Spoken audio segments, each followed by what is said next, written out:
Hi, this is James from Tabletop Gaming Guild, and today we're going to take a look at a prototype, Mine 77. This is going to be published by Dragon Dawn's Games, and this is a 1 to 5 player game. It takes about 90 minutes to play. And this does have a solo mode, a very in-depth solo mode that we're not going to go over in this review, but just know that they do have that available. Now, this is going to be the spiritual successor to Factory 42. It's in the same universe as Factory 42. So if you've played Factory 42, you're going to be used to the IP on it. This game has a much different feel than Factory 420 or 42, so keep that in mind. And this game here is going to be a really in-depth worker placement game with lots of different options that you're going to have throughout the game, and a lot of different paths to victory. You're going to be playing as dwarven miners or workers in this Mine 77 who are trying to desperately fulfill the government order in order to get their prestige or points to move themselves ahead. And this game here is a semi-cooperative game. It's in the best interest of all the players to be able to fulfill these orders. However, sometimes you might not want to fulfill the orders, or you may want to ensure that your opponents don't get the glory for fulfilling the orders. So there's a lot of things to think about in this game. Now, when we go down to the table, remember that this is a prototype. So all the board, the art, the rules, they're all subject to change. So I just want to briefly give you a quick overview of how the game flows, and not necessarily super in-depth into the rules at all, just a general idea of how the game progresses and what you do on your turns. There is a lot in this game into all of the different spaces you can go. And that's really where the meat of the game's at, where the different spaces that you pick on the two different rondels that are available in this game, and how you maximize your actions there and deal with your opponents and what they are doing. So let's go ahead down to the table here. I'll give you a general overview of how your turn flows, and then we're going to come back and I'm going to give you my final thoughts.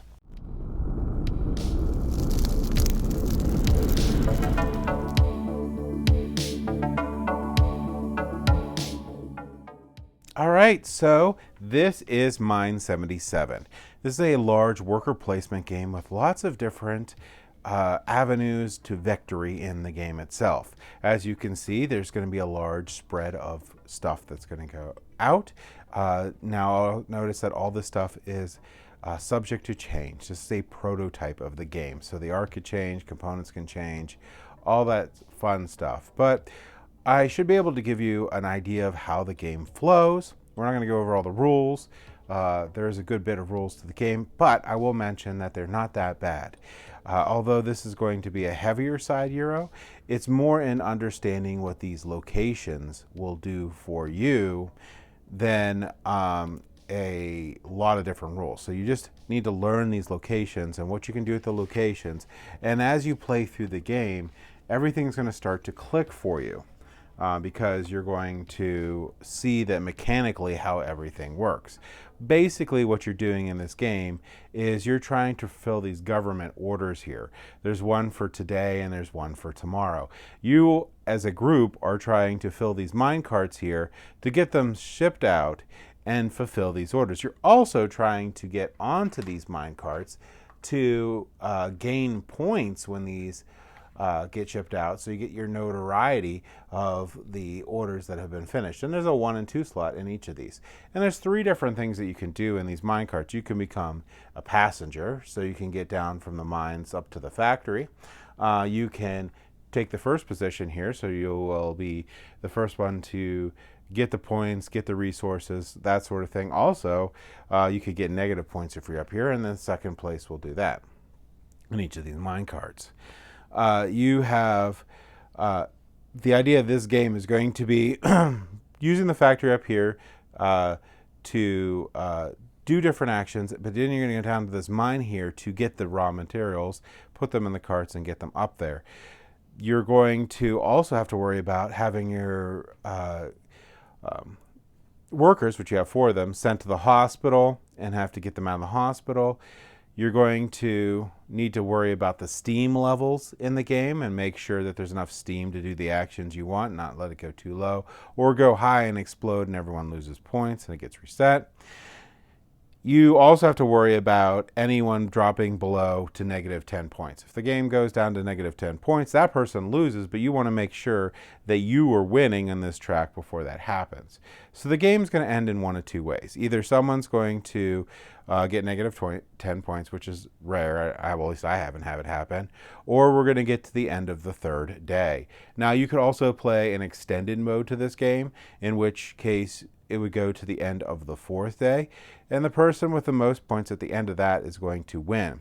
There's going to be 3 segments to a day. There's going to be your morning, day, and night phase. So in the first 2 phases here, you're going to play 3 cards each. So you're going to play up to 6 cards per day. Now, there is a caveat to this. You can actually do overtime. So technically, so you are at least going to play 6 cards per day, but you could play up to 8 if you do overtime each day. And then in the night, you're going to need to make your quota, which is up there for the resources, or face penalties.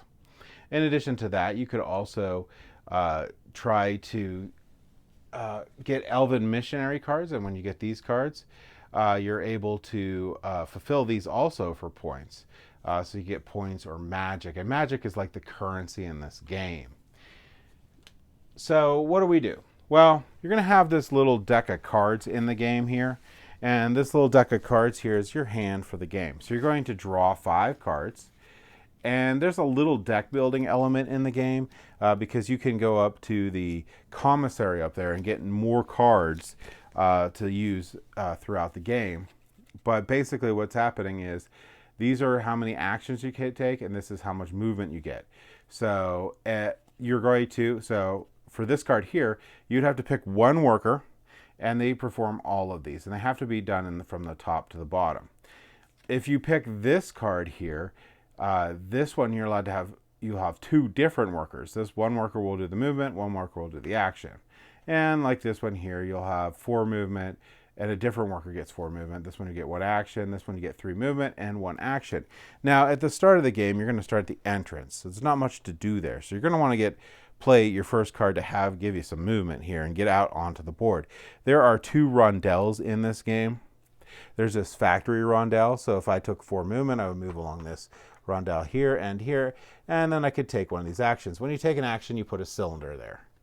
Now, you only have a limited number of actions in each of these spots per day, so this one will only let you have 3 actions before no more actions can be taken in that spot. You can also go to the lower rondelle, so you can use the elevator to go down here and move along here. So this will let you go into the mining spots down here.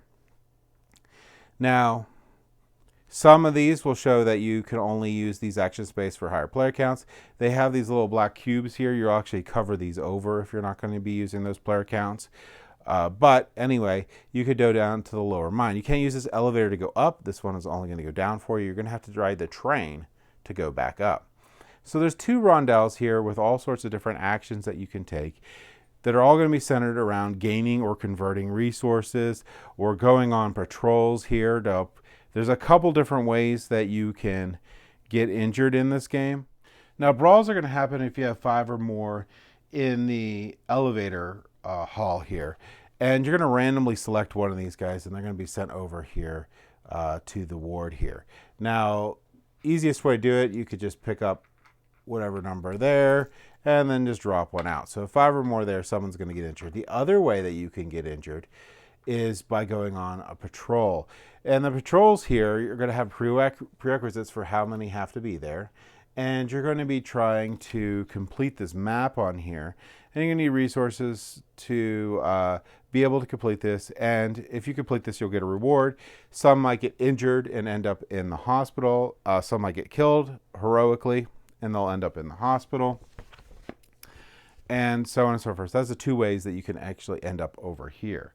Now there's a lot of spaces that you can go to in this game. Like here, if you end up here, you can convert 2 resources to 1 resource. So that's very helpful because you're trying to gain resources, specific resources, on your player mat here to be able to fulfill these orders. Now you only have 4 spots on here. You could also get a small storage and a large warehouse later on and get more storage. You could also do research here, and the research are these little polynomial pieces up here. You'll fill out this little section here with those, and if you complete the columns, you're going to get these bonuses on the top, like 2 magic or 2 points or 2 Rosettas. Now these Rosettas here are going to be the things you can bribe people with. Well, sort of magic is your wild, and Rosettas are, I don't know how you pronounce those, but those guys are pretty much your currency in the game. Sorry.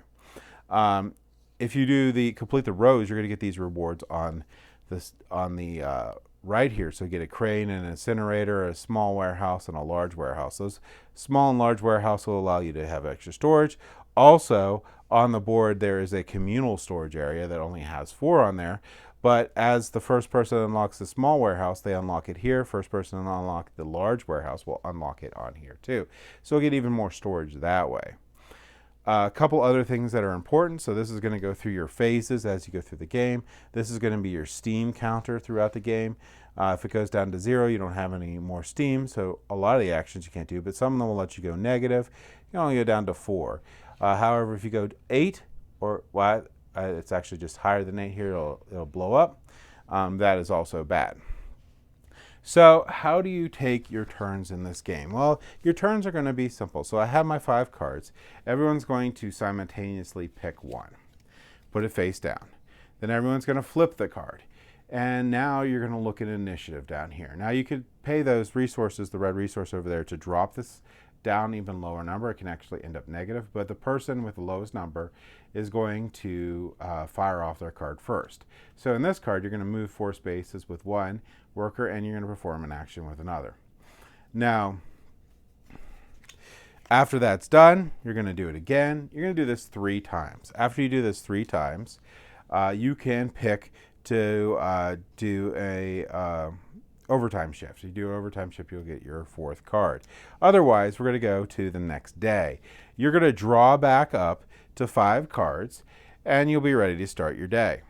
Now, there's a couple other cleanup steps that happen during that phase. One of the most important ones is going to be the government is going to ask for their resources that they wanted for the day. So that's going to either result in everyone that's on these mine tracks getting points, or if they don't make it, or if we go down to that cart and there's no more resources left that they're asking for that is on that cart, you're also going to lose points. If there's no workers on a cart, the resources go away, they don't count. Excess resources will all be spread out among the people that have workers at that cart. So there's a whole bunch of stuff there. Also, you could get the Elven cards, which are really going to be good for you, where you can get some points that no one else got.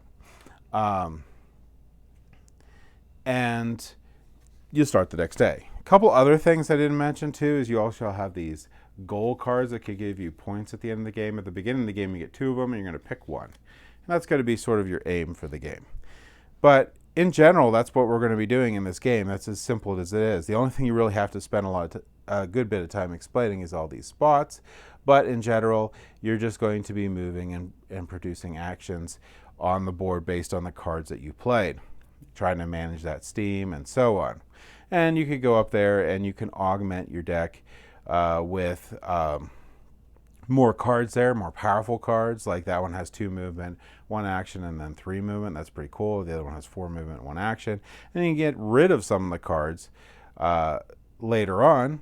If you go here to the shredder here, you can get some of these cards out of your hand so that you can make a better deck here. You can never drop below 5 cards in the game, but that's it. So this is a really, really quick overview of the game here, just to give you an idea of what you're going to be doing.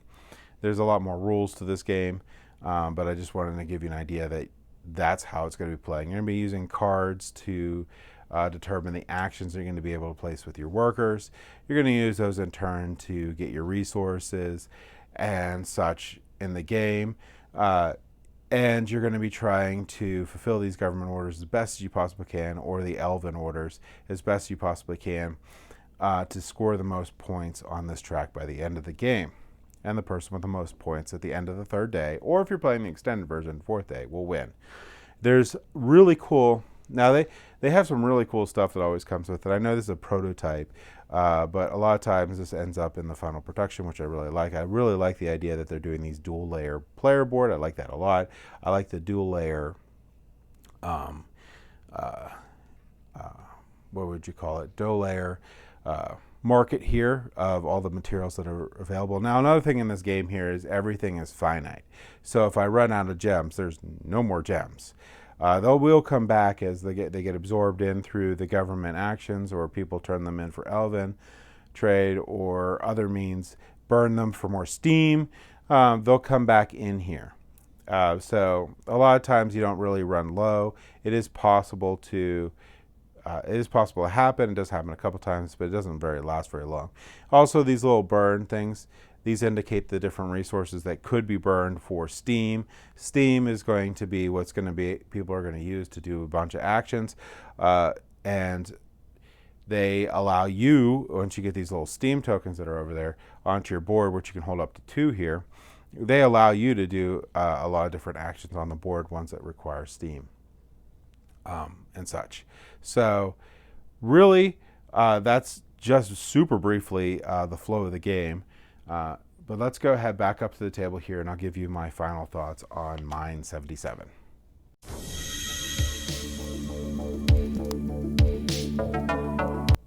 All right, so that was Mine 77. Now, as you can see, the component quality in this prototype is really nice, and that will probably translate into the final product. It normally does for Dragon Dawn, and it'll be even better, which I do appreciate a lot. They do put a lot of work into their final production copies of this game. Now, so can't say a whole lot about the components because, again, this is a prototype, but this company does a really good job with components. Now, this is a worker placement game with a little bit of hand management, well, a lot of hand management, and that's going to be the crux of the game. So you're going to use your hand management to produce the card that you need to be able to move your workers into a place that you need them, or provide them with actions that you need to get to make your goals. So it's a lot into how you're going to manage which cards you're going to play, and turn order does matter in this game too. So you might want to reduce your initiative down even more so you can potentially go first. And this game here can be very, very mean. So this is a worker placement game with a high level of player interaction. There's not a lot of worker placement games out there with a high level of interaction. So if you're always feeling that you're missing that in your worker placement game, you definitely get into here. You can do some fun things in the game. They're not overly mean, and when you do them, people expect them that they could probably happen, so that also helps out a lot. So it's not going to be like super, let's grind the person down sort of thing. It's going to be like, oh, okay, yeah, that happened. And it's a lot of fun that way. Where it also, the fact that you're actually interacting with the people at the table really draws people into the game. It does matter what your opponents are doing. It does matter where they are in this game a lot. It does matter, like maybe that opponent got some of their workers on the mine carts ahead of you, so they're going to get the glory on there. So maybe you're like, well, maybe I'm going to sabotage it a little bit, or maybe I'm going to send some of your people to the hospital by accident because I caused a brawl. Or we're going to go on patrol and your workers are not going to make it, sort of thing. So there's a lot of cool things that you can do in this game. A lot of, like I said, player interaction in the game itself. I didn't play the solo mode on there. The solo mode looks quite good. So I'm not really a solo player at heart. I really just play the multiplayer games, and that's my sweet spot for this. but I do appreciate they took the time to make a solo mode for this game. So that I know a lot of friends out there are solo mode players. I know a lot of solo mode players are in that community that love worker placement games, and I'll tell you, they have it here for you. So that's another thing to think about. But overall, I'm pleasantly pleased with this game. I think I like this game more than Factory 42, and I really did like Factory 42. I think Mine 77 gives me that little extra edge to the game itself, and it's a slightly meaner game, which I do appreciate. But overall, that's my thoughts on Mine 77. Again, this is a prototype that's going to be coming to crowdfunding in the future. So if this interests you, check that out. But yeah, that's my review of Mine 77. Thank you for watching.